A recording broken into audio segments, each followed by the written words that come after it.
Welcome back, Idiot Squared viewers. This week, we're going to be discussing what the fuck is food, yo? What the is food? Well, it's a bunch of different stuff, and we're going to do a deep dive into it. We're going to be discussing nutrition, energy, calories, macros, amino acids, fatty acids, carbohydrates, monosaccharides, simple sugars, all that stuff.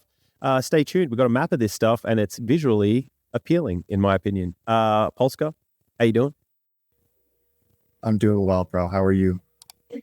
I'm also very well, thank you. I'm just going to do a quick screen share here, and we're going to jump straight into what the fuck is food. Yeah, it is very beautiful. Okay, so here we go. What WTF is food? Well, food contains nutrition and calories. Calories are energy. Nutrition comes from macros. Macros are made of protein, fat, and carbs, mainly. Then we also have alcohol, and some people consider fiber and water as a macro as well. But we're going to be focusing on protein, fat, and carbs in this one. So from there, we have proteins, right? Or we have the map. So we have macros, protein, fats, and carbs. We see here that we have a little breakdown. I need to do a little bit more on the proteins, but I've done the fatty acids and I've done the carbs pretty well. So we're going to quickly jump straight into proteins. We're going to rank these in order of importance. So it'll be protein, fat, then carbohydrates. Proteins are made from amino acids. Amino acids, there are 20 to 22 of those. The main 20 are here. And of those 20, 9 of them are essential for humans to ingest, right? We can't make these. We have to ingest them from our diet, and they are histidine, isoleucine, leucine, lysine, methionine, phenylalanine, threonine, tryptophan, and valine. So I'm going to build this out a little bit more. So we're going to move on to fatty acids. What are fats made from? Well, they're made from fatty acids. What the hell are fatty acids? Well, fatty acids are organic compounds that consist of a hydrogen chain with a carboxyl group at one end. Okay. The 4 main types of fatty acids are saturated fatty acids, monounsaturated fatty acids, polyunsaturated fatty acids, and trans fatty acids. Okay. There are other ways to rank these as well. You can do them in terms of their length. So you can have short chain fatty acids, medium chain fatty acids, and long chain fatty acids. And I think you can have very long chain fatty acids as well. But yeah, there's many different ways to categorize these things. We've just gone with this to keep it simple. So SFAs are saturated fatty acids. They have a double bond in their hydrogen chain. They are typically solid at room temperature and are found in animal products and some plant products, plant-based sources such as coconut oil and palm oil. Monounsaturated fatty acids, or MUFAs, have one double bond in their hydrocarbon chain. They are typically liquid at room temperature and are found in sources like olive oil, avocado, and nuts. Also in pork. Pork is a very rich source of monounsaturated fatty acids. Polyunsaturated fatty acids, PUFAs, okay? They have 2 or more double bonds in their hydrocarbon chain. They are typically liquid at room temperature and are found in sources like fish, seeds, and vegetable oils. There are 2 main types of PUFAs. Typically found in fish. It's also found in beef as well. Beef has a good portion of omega-3s. There are 2 main types of PUFAs, omega-3 fatty acids and omega-6 fatty acids. The omega-3s include alpha-linoleic acid, ALA, icosapentaenoid EPA, and DHA. We're going to go with those, EPA and DHA. Then we have omega-6 fatty acids. These include linoleic acid, LA, and arachidonic acid, AA. So both of these, omega-3 and omega-6, are essential, right? So we have to get these from our diet. We have to get them from our diet. Did you say you could find omega-3s in red meat? Yeah. So red meat has omega-3s. What? From what I've read, typically grass-fed beef has a higher omega-3 content, or can have a higher omega-3 content than your grain-fed beefs. But grass-fed beef Really has a good omega-3 content. Yeah, or beef in general has omega-3 content. Like I said, I think grass-fed beef tends to have more omega-3s.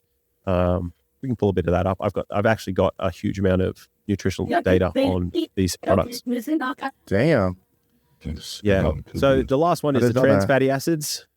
Trans fatty acids are unsaturated fatty acids that have been artificially hydrogenated, which changes their structure and properties. They are known to have negative health effects and are found in some processed foods, such as partially hydrogenated vegetable oils. So it is important to note that fatty acids play an important role in the body, including energy storage, cell membrane structure, and the production of hormones and other signaling molecules. The balance and types of fatty acids consumed in the diet can have significant effects on health and disease risk. Very, very important. Okay, so we've covered the two essentials, right? So protein and fats are both essential and carbohydrates are non-essential, but they do have a place. Just because they're not essential doesn't mean they don't have use or value. So carbs are made from simple sugars, right?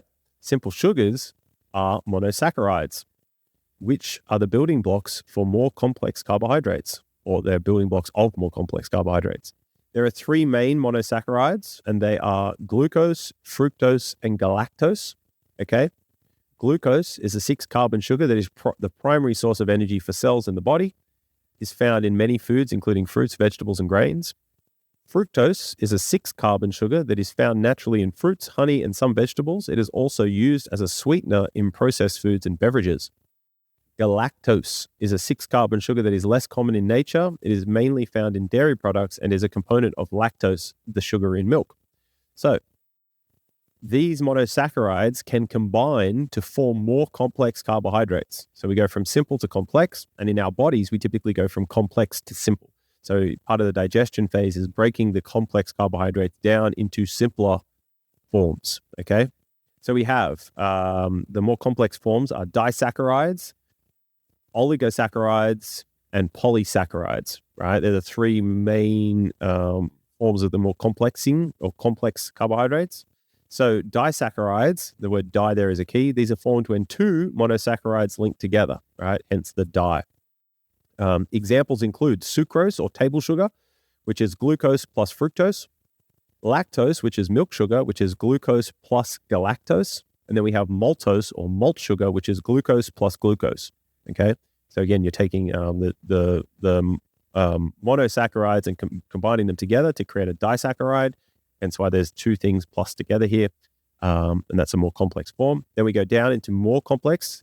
So oligosaccharides, these are formed when a few, typically 3 to 10, monosaccharides link together. They are normally present as glycans. So examples include raffinose, which is galactose plus glucose plus fructose. Stachyose, which is 2 galactose plus glucose plus fructose. And these are typically found in beans and other legumes. Okay. And then we have polysaccharides. Poly meaning many, are the most abundant carbohydrates found in food. These are formed when many monosaccharides link together to form long chains. Examples include starch, glycogen, and cellulose. So starch, a storage form of glucose in plants found in foods like grains, potatoes, and legumes. Glycogen is a storage form of glucose in humans and animals found in the liver and muscles typically. And cellulose, a structural component of plant walls, which is indigestible by humans, but is an important source of dietary fiber. So that's our map. It's a little map of what the hell food is and why we eat it and what is contained within it. Welcome to Good Meals. I'm Reuben. I'm the founder and developer of Good Meals, and I'm here to introduce you to a smarter way to approach your diet. Forget the one-size-fits-all meal plans. Good Meals is about precision, personalization, and simplicity. It's not just a meal planner, it's a tool that adapts to you. Start by telling us about yourself. Your goals are unique, so should be your meal plan. Good Meals utilizes advanced AI to tailor every meal to your specific nutritional needs. Here's where it gets interesting. Our extensive database isn't just a collection of recipes, it's a culinary exploration. Whether you have specific dietary preferences or just what's available in your fridge, Good Meals finds the perfect recipe for you. And it's not just about variety. We focus on the nutritional value, ensuring that every bite takes you closer to your health goals. Join Good Meals today at goodmeals.health. It's not just about eating better, it's about revolutionizing the way you think about food. Because at Good Meals, every meal is a step towards a healthier, happier you. Anything you want to dig into there, bro? I'm actually super interested in this omega-3s and in red meat. I don't know why I wasn't aware of this before. I find that really interesting. So I quickly did a search on Google, and apparently, yeah, omega-3 concentration is higher in red meat and compared to white meat. So you can find it on beef, lamb. What is mutton? Mutton is a form of lamb that is old. So mutton is lamb is young sheep, right? And mutton is a sheep that is older. So lamb is typically classified as a sheep that is like under 1.5 years of age, and mutton is beyond that, so like 2 years and above. So the older it is, it's mutton. The younger it is, or it's under a certain age, it's considered lamb. Above a certain age, it's considered mutton. That's the easiest way to explain that. I actually really enjoy mutton, older sheep, if it's lived a good natural life, right? So there's a huge difference, in my opinion, in the flavor and nutritional content of grass-fed lamb or sheep or mutton versus grain-fed. So a lot of lamb nowadays in Australia is getting grain-fed or becoming grain-fed. It's being they get fattened in feedlots via grain. And I think it doesn't have the same deliciousness. It's typically fattier as well. But good quality grass-fed mutton, in my opinion, is just heaven. Like one of my favorite things when I was working on a farm was waking up in the morning and having eggs and mutton chops for breakfast. Oh, delicious. You cook the mutton chops in like a cast iron pan, you render all the delicious fat, and then you crack your eggs in and like deep fry your eggs in that fat, bro. Oh, tasty. Yeah, I'm surprised you can even find omega-3 in white meat as well. I didn't know that either. It's funny because I studied omega-3 for a long time, and I was not, and this whole time I have not been aware. That's hilarious. I see. I always thought it was fish. Key thing to point out here is there are so many paths. There are so many ways that you can view this. Essentially, nutrition is like a giant multi-way graph. And if you get stuck down one branch, you don't see the other branches. This is another thing that we're going to be doing in the future is presenting the multi-way graphs of these kinds of things, right? To see all the different branches that it can break into. But essentially, like each nutrient can be considered a branch in the multi-way graph of a food. Right, so we will be able to. This is the sickest thing about this Wolfram Physics project and all these things is we're going to be able to map these things as multi-way graphs, and it's going to be wild. So we'll be able to map like beef as a multi-way graph and look at all the nutritional properties of the different branches in that multi-way graph. Okay, so we're going to look at the omega-3 content. We're going to get some polyunsaturated fatty acids. In a serving of red meat, it looks like there's 65 milligrams of omega-3. Yeah, which is pretty good because what's considered a serving in that? That'd be like 4 ounces or something, which is tiny. It is about 3.5 ounces or something like that. Yeah, it's something like that. Yeah, 3.5 ounces I think is a serving. And what is it of salmon? So a serving size of omega-3 has, it doesn't say. Oh, here. Has 126 milligrams of, 733 milligrams of EPA. So a significant, like 10 times more than just to clarify that one more time, say that again. Yeah, so like beef per serving size, 65 milligrams of omega-3. And on this chart, salmon, 733 milligrams, but of EPA. It's not giving me DHA for some reason. Okay, so I have all of these up. If you check out your screen, you'll see that I'm sharing. And I have the nutritional information for thousands and thousands and thousands of foods. So here we have the total long-chain omega-3 fatty acids equated. So this is like all of them plus together. So we have in milligrams, so 4,505 is the top food. We'll slide to the left in a second to see that top food. But I also have the EPA, DPA, and DHA breakdown as well. So we can rank these by the DHA content as well. But just based off total long-chain omega-3 fatty acids equated, we're going to go across and we're going to check out the foods here. So these will all be ranked in order. So, ocean trout, aquacultured fillet with skin baked, not added fat. That is the highest. Salmon, Pacific King fillet, steamed, no added fat. That's the second highest. Then trout again, aquacultured, salmon. So we have trout and salmon, the top 6. And then we have kingfish, yellow-tailed. Kingfish comes in at number 7. Number 8 is Atlantic salmon. Kingfish again. So we got salmon pretty much in the top 10. Then we've got mackerel. This is the salmon Atlantic. Okay, cool. More mackerel. Seaweed, nori seaweed dried comes in at number 16. That's pretty good. It's number 17 on this list, but that's only because we don't start at 1. Okay, so then more trout, silver perch. So fish are your top sources, right? This is all fish. We got brim. We got all of these different ones. All the way down, fish, barramundi, fish. Sardines, number 46. Whole raw from Australia. Australian sardines, yep. Okay, cool. We got gemfish. Then we got lamb's liver. Comes in at number 51. So lamb liver is a decent source of omega-3. It made it into the top 100. We got oysters, squid, snapper, more fish. So it's pretty much dominated by fish. We have mutton, boneless dice or strips. So mutton again, lamb. That comes in at number 70. More mutton. Oysters, where we go? We got to go all the way down. We got eggs, chicken. So eggs, good form of omega-3s. And then we have beef, casserole meat, boneless, chuck, lean. It comes in at number 88. Beef, and then eggs, and then beef, and then lamb. And now we get into the meats. So pretty interesting. Now that was based off total omega-3 content, right? We're going to go back across and we're going to do, well, as you and I know, DHA is the one we really care about, right?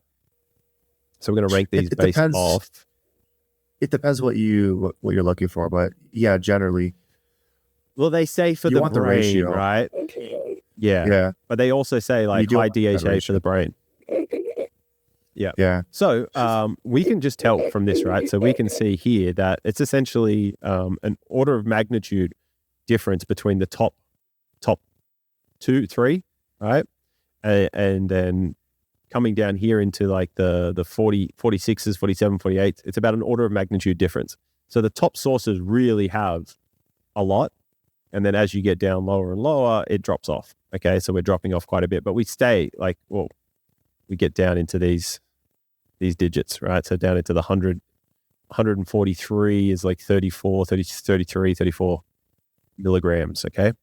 Okay, so again, this is in milligrams. Cool, we'll go across. We'll see what these top sources are. See if there's any changes here. No. Trout, salmon, mackerel, another good source of omega-3. This trout is ranked really high, so that's interesting to me. Trout is very similar to salmon. Do you eat trout? No, I'm not really big on fish. Like, I eat it very, very rarely. I'd like to eat more salmon though, but it's just very rare that I eat fish. I don't really like fish that much, to be honest. Yeah. Guy, you gotta make yourself love it. There's I know. I'll share it with you through Good Meals, but I got a gangster recipe for like a salmon omelet.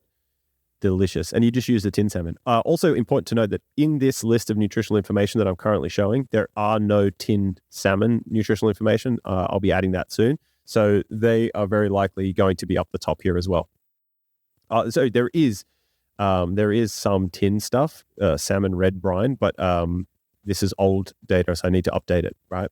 But yeah, tin salmon omelet, dude, it sounds weird, but it's delicious. Like you get like purple onion or red onion, slice it up, get a little bit of caramelization with some butter or ghee, bit of salt in there, and then tin salmon, chuck it in, chop it up a little bit, then start to get it a little bit caramelized. Whisk up a couple of eggs. Boom, boom, boom, boom, boom. You can put potato in this as well if you like, but sometimes if you're watching your carbs, maybe not. Whisk your eggs up, pour your eggs in, a little bit of, I like goat's cheese, so a little bit of goat's cheese on there. Then chuck it under the grill, let it grill, melt all that cheese, and chef's kiss. Very, very delicious. Also very delicious breakfast option. And a good way to get your omega-3s in. All right, guy. I think you could get your personal chef to make that for you. So again, while teaching, you go. My personal chef doesn't like to learn new things. I'll just say that. Yeah, that's common. Very common. Chefs can be very set in their ways. Okay, so again, the top 40 is dominated by fish, right? We see it here. Anchovies, we see everything. It's all fish in terms of DHA. But we do come down and we do get into the lamb, we do get into beef as we drop down into the hundreds. So let's just highlight. I'm actually interested in this lamb liver, right? Because I do enjoy some liver. Me too. And lamb's fry. Lamb's fry is delicious. Okay, so number 68, we can see here that it will be Scheisse. To get into. It's also a great source of lots of other nutrition. Here we go. Where are we? Yeah, here we go. All right, now we want to come back down to our lamb, number 68. Here we go. 206.5 milligrams of DHA per 100 grams of lamb liver. So it's decent, but it is an order of magnitude less than these top sources, the trout and stuff like that. So, yeah. But like, it's still a good amount. Like, a lot of supplements don't even have that much. Absolutely. Whole food for the win, bro. It's wicked. Do we want to have a look at some other nutrients? What are some nutrients you might be interested in? I'm definitely interested in magnesium. Yeah. I'm going to have a quick look at magnesium. Magnesium too, for sure. Bunch of these amino acids. Let's have a look here. I couldn't even guess what food would be the highest in magnesium. I'm assuming it's gonna be some sort of. Oh no, I'm gonna go on a limb and say oysters. No, okay. Oysters are high in zinc, right? I already sort of know this a little bit, but you'll be surprised at how high freeze-dried coffee ranks on the magnesium front and potassium. Yeah, it's kind of interesting. Okay, so we've ranked them in descending order by magnesium content. So here we go. Cocoa powder, number 1. So cocoa powder is number 1. Pumpkin seeds, hulled and dried, number 2. Wheat bran, unprocessed and uncooked, number 3, sorry. Sage, dried, so dried sage, a herb. This is important to note that a herb is ranking in the top 5 for magnesium content. Chia seeds, dried, number 5. Sunflower seeds, high in magnesium. Cumin seed, also high in magnesium. Biscuit, savory seed-based biscuit is high in magnesium. Brazil nuts, are number 9 in magnesium based off this data. Poppy seeds, coriander seeds, linseeds or flax seeds. Now, the important thing to note about the sources of magnesium from, not magnesium. The sources of omega-3 from seeds is less available to the body than the animal forms of omega-3, just as a side note, just to go back to that. Dried seaweed here, number 13. We also noticed that was pretty high in the omega-3s. So dried seaweed, nori, something that the Japanese people eat quite a lot, is 1, high in omega-3, and 2, it's high in magnesium. Who would have thought? And then look at this. Coffee, instant dry powder, number 14 in terms of richness in magnesium. Would you have ever thought that? No, I would have never thought that. That's crazy, cool. Right? Mad, interesting. So yeah, as we go down, soya flour is apparently high in magnesium as well. Mustard powder, tahini, some breakfast cereals high in magnesium. Oregano, dried oregano, number 20 for richness of magnesium. So one thing that I've noticed and learned from doing all this different nutritional analysis is that like herbs and spices are phenomenal ways to get extra nutrition in.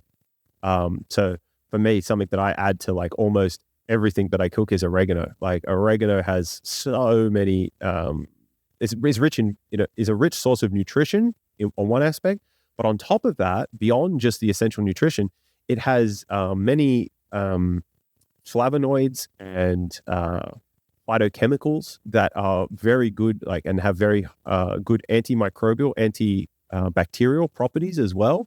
But they're things that I love to include in my food. One, it enhances the flavor and the enjoyment of the food, but it's also adding essential nutrition and non-essential nutrition that can be helpful in many other ways. So yeah, that's like the top 20, 30, there's 40 here, top 50 of foods rich in magnesium. Kind of surprising, hey? Turmeric, ginger, thyme, rosemary. Soy cheese is kind of rich in magnesium. Weird. Wattle seeds, that's native to Australia. Acacia, also a source of DMT, if you're ever into that kind of thing. I'd like to be into that kind of thing. I haven't done DMT before, but I would love to. Yes. So, well, you've done ayahuasca. Yeah. Yeah. Yeah. So that's a way to get DMT naturally. So the acacia bush is also. Yeah, I know what you mean. The pure shit. So wattles or acacia bush. You also link this back to biblical times when they smoked the acacia bush, right? Is a natural source of DMT. So also a natural source of magnesium. Funny there. So pretty good. What other nutrients, Guy? Let's have a look at some other nutrients. We've got hundreds to choose from here. We can look at aluminium content. Not a big fan. Oh, that's an interesting thing to note, right? There's actually quite a high amount of aluminium in cocoa powder. We got to be careful. I don't know why Canadians say that word so strangely. We say aluminum. How do you say it? Aluminum. But if you look at the word, I think Americans say aluminum as well. But if you look at the way it's spelled, it's how you're pronouncing it. Aluminium. I don't know, but like we say aluminum for some fucked up reason. Yeah. Weird, right? Aluminum. North Americans have aluminium. Strange pronunciation of many words. All right, let's have a look here. God, wasn't the Australian accent based off of people drinking too much and slurring their words? Probably, yeah. We definitely have hella weird ways of pronouncing words, and we're actually really good at shortening things. Like really, really good at shortening things to the point where, like if you aren't familiar, you have no idea what we're saying. All right, so I've just done potassium. Potassium is another important essential mineral. It's an electrolyte as well. And the ratio of potassium to sodium in your body is very, very important. Typically, people, are going to be sort of over-consuming sodium and under-consuming potassium in a lot of cases. This is sort of where all this general advice to like minimize your salt intake, like reduce salt intake, lower your blood pressure, that kind of vibe. But what people sort of lack in their general understanding is that sodium is an extracellular hydrator, meaning it pulls the fluid to the space around cells, right? So it pulls it essentially can be from within the cell, but it pulls fluid or water into the space around the cells. And potassium is considered an intracellular hydrator, and it typically pulls the fluid or water into the cells to hydrate the cell. So obviously you can see there that the balance of sodium to potassium is what matters, right? If you're skewed in any direction, it's going to be bad. So even if you have too much potassium and not enough sodium, that's going to be bad. If you have too much sodium and not enough potassium, that's going to be bad. The balance is the thing that matters. So richest sources of potassium, let's just, before I scroll to the left, let's get a vote on what you think could be the richest source of potassium. I definitely know it's not bananas. That's like a misconception. Yeah, I feel like I've looked at this recently, dude. What was it? Well, it'd be slightly different because this is my data set, and it's not it's big and it's pretty comprehensive, but it doesn't include everything. So it could be different based off the data set. But just in this data set, we've got like 5,500 foods in here, 6,000 foods. I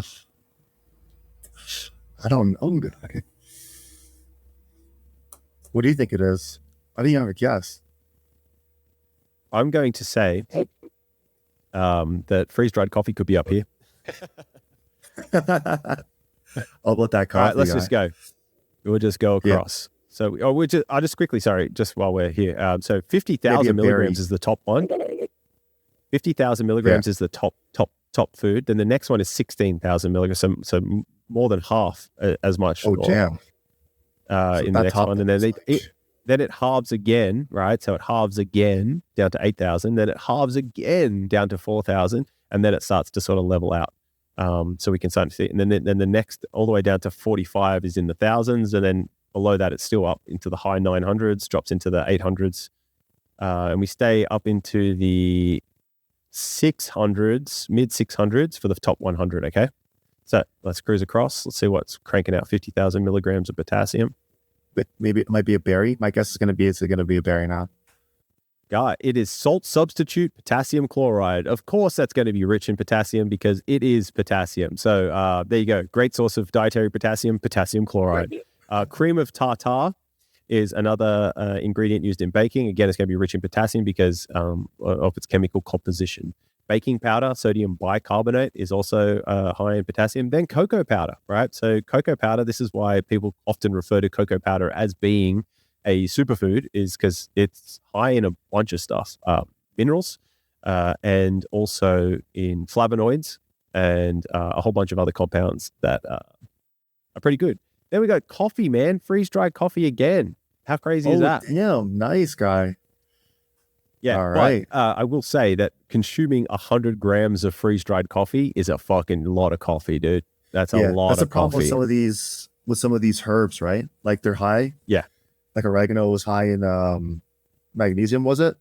But you'd have to eat like 100 grams of it to get, all that magnesium. Absolutely. And it so specifically here, you'll notice the dried varieties will be higher contents because they're dried, right? If they are not dried, there's a lot more water weight. And so like 100 grams of dried oregano versus 100 grams of fresh oregano are very different, right? That's a huge amount of oregano in the dried to get that in. But they are great ways to add just those little bits. Like all the little bits do add up. Like lots of little things do equate to big things. Okay, so the number 7 here is sun-dried tomatoes, right? Tomato paste is also really rich in potassium. So I think pretty sure a serve of tomato paste, it has about 1,500 milligrams of potassium, 1,300 milligrams of potassium, which is a lot of potassium in a little tub of tomato paste. So tomato paste is a really good source of potassium, plus a couple of other compounds that are found in tomatoes. Seaweed, again, it comes in at number 8 here. Really good source of potassium. Paprika, yeast spread Vegemite. This is a very Australian food product, the old Vegemite. I don't know if you've ever had it. Incredibly salty. Also a good source of B vitamins. Soya flour, turmeric, chilies, Marmite, which is another version of that Vegemite, just a little bit sweeter, different taste. Lima beans, cow milk powder, skim cow milk powder is also a source of potassium. Cumin. We've got dried apricots, are pretty rich in potassium. That's kind of cool. Red kidney beans, dried yeast, goji berries, French fries, potato straws. They're high in potassium. Interesting. Black pepper, ginger, more cow milk. We've got beans. We've got oregano here again. We've got mung beans. We've got a bunch of other cool stuff. And then sausage, man. Lamb-flavored sausages. They got a good source of potassium as well. Peas. Lamb's kind of surprising me here, dude, with its nutritional content. Yeah, same, actually. Can you pronounce this food? Oh, what have I done? Hold up. I can't really see it. Yeah, I've broken something. Hold on one second. But I probably have too many Excel sheets open. Whoa. Just start with a Q. What have I done?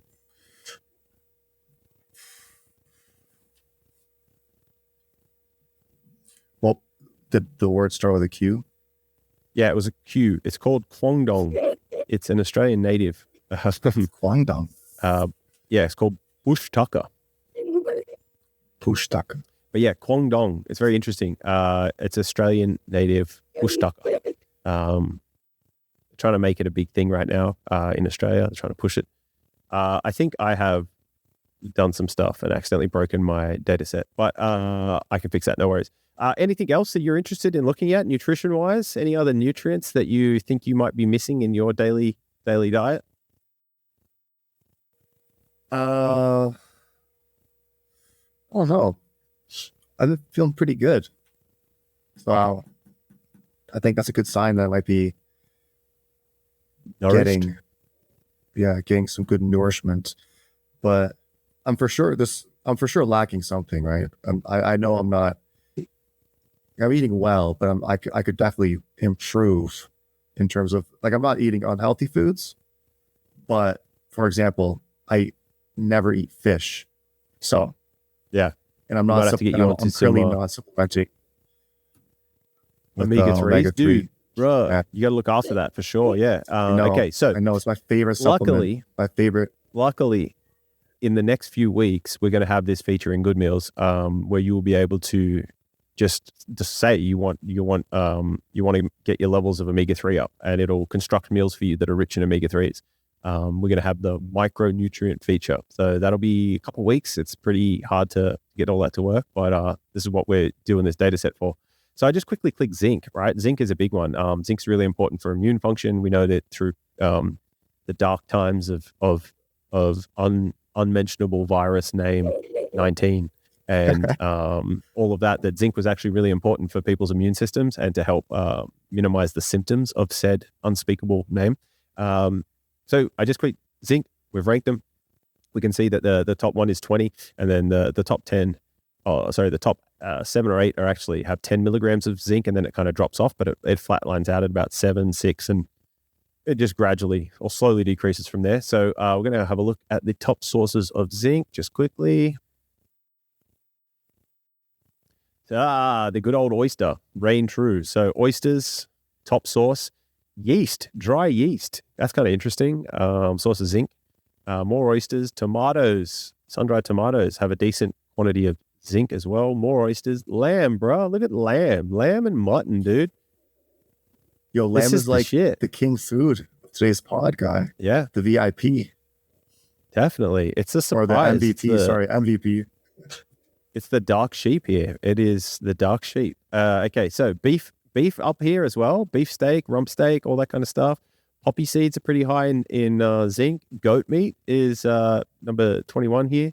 More beef, and then we come down into cereals. And all these cereals, it's important to note, these are enriched, right? So these cereals here, you'll notice that it says with added vitamins, B1, B2, B3, C, folate, F, iron, and zinc. So these are enriched. So these foods are poor in nutrition, right? And they enrich the foods with nutrition. So they add it in because they found that when people were consuming these as their primary source of calories, without the enrichment was leading to birth defects, disease, and lots of other issues that came from a lack of nutrition. So it's important to note these are now enriched because of that.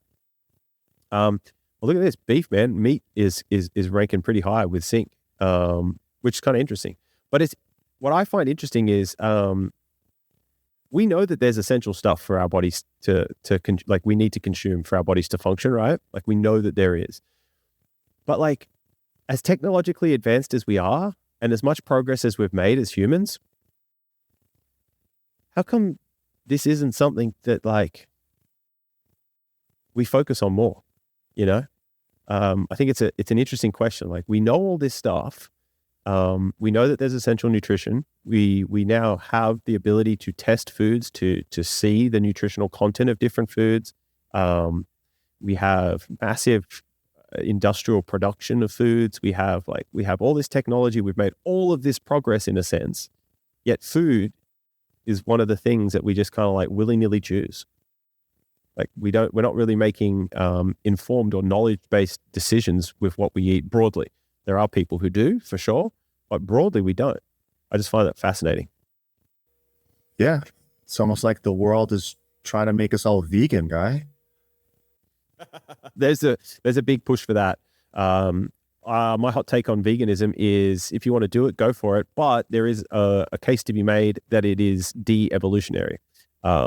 Eating a vegan diet is de-evolutionary. we are actually like, if you just look at our digestive system, we look at our bodies, we are omnivores, right? We have the ability to eat and digest both plant-based and animal-based nutrition. And one cool thing, or one way to think about this, which made a lot of sense for me and illuminated many things, is animals, especially ruminant animals, as well as fish, they eat plant matter, other things as well. And they take, let's just talk about ruminant animals, right? So ruminant animals spend pretty much their entire day grazing, right? They eat a variety of different grasses, herbage, roughage, all sorts of different plant matter, okay? Then they spend a good portion of their day chewing it, right? Like breaking it down, breaking the cellulose down. Then they get it into their digestive system, then they regurgitate it, and they chew their cud, right? So then they re-chew this. There's a huge amount of effort spent on breaking down the cell walls or the membranes and the structures of the plants to extract nutrition. Then they have a series of fermentations. They have 4 different stomachs, typically, like the cows have 4 different stomachs, to break down this plant matter, to further leverage bacteria and other microorganisms to help digest the food, right, and extract the nutrition. And then they absorb that nutrition and store it within their body, right? So in their organs and in their muscles, bones, tendons, ligaments, etc. So animals are like nutrition aggregators, or ruminant animals specifically, but we can just say animals, are nutrition aggregators. They spend most of their time acquiring nutrition from the natural environment, right?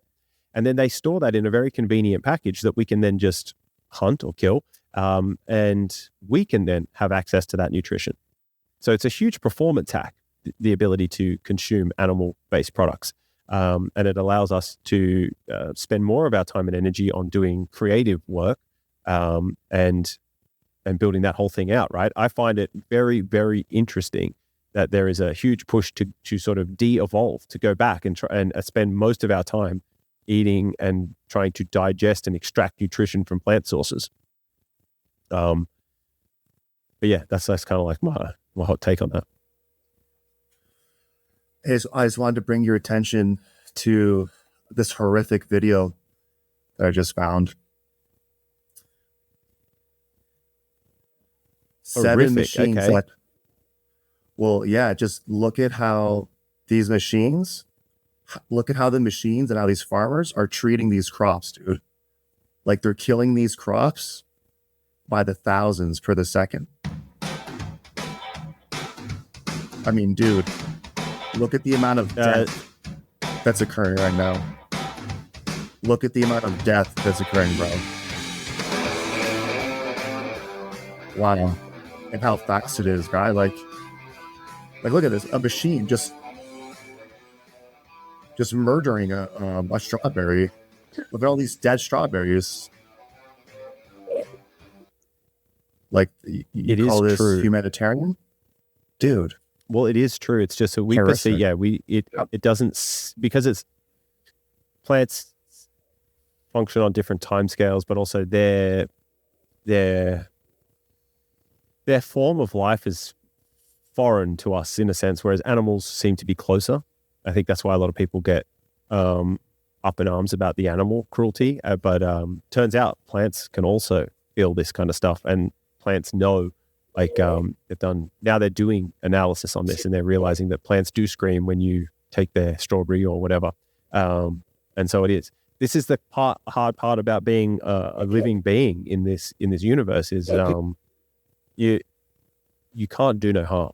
Like you really can't. Like there is harm in everything, but it is part of the progression of things. It is part of the universe evolving to experience itself in that sense. You can't get rid of it. It is the creation and destruction are fundamental cycles in existence or in life.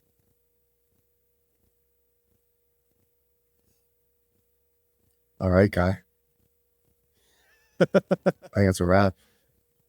Yeah, so we can finish on that note for sure. So I don't know if that was positive or pessimistic, but yeah, okay. So thanks for tuning in. That was a little bit of a deep dive, or not necessarily. It was an overview of the map of food and nutrition, and an exploration of some of the foods that contain different nutrients and what ranks high. Thank you very much for listening. Peace out. Polska. Have a great night, guy. Bye. Love you, bro. You too. Love you too, guy. Peace.